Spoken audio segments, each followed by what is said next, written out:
Now, Channel 3 early warning weather with meteorologist Mike Cameron.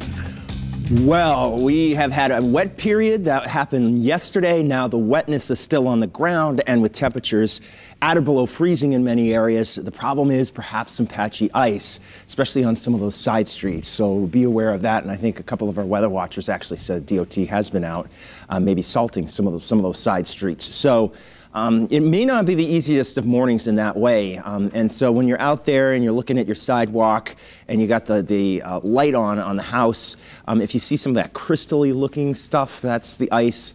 Or if it even looks just as it normally does, there could be a skimming of ice on there, and that black ice is what it means is you see the pavement as you normally do, and you don't see that it's ice on top, and then you just go skating along, and it's a great surprise, and sometimes you take a sort of a flight that you didn't want to take.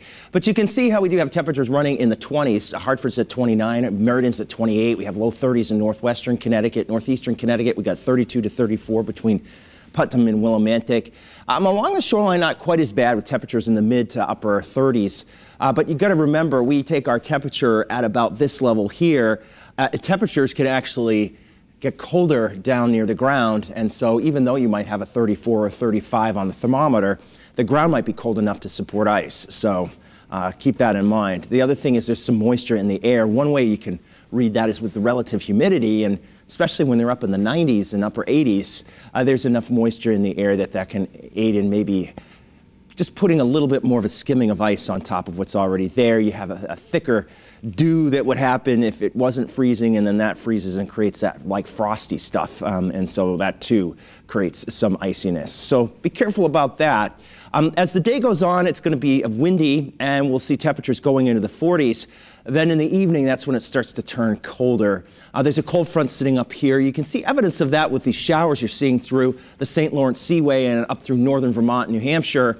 And as this system continues to march to the south, although I don't think we will see too many showers of rain or snow, we might see a few in the late afternoon as this thing's working on through. I think the bigger consequence to that is going to be the cold air that follows. So you can see how early warning pinpoint Doppler's quiet.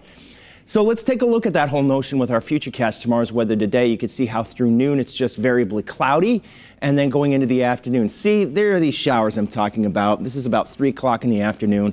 It's not really going to be a big deal for us, but you might have a few flakes in the air. And if you see a few of them roll along the same zone like this one suggested here, there might be a minor dusting, but that's about it. You can see other than that, things remain quiet. There isn't much wind now, but as I said, I think the wind is going to kick up, that's for sure.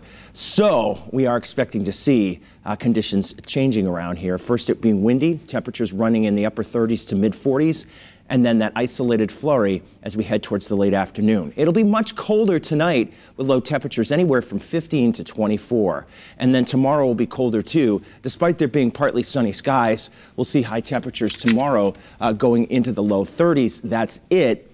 And then Tuesday morning, that's when we might have a little trouble, minor trouble with well less than an inch of spotty accumulation of maybe some snow that changes to maybe a little bit of sleet, maybe even some rain. So a slushy accumulation for Tuesday morning's commute.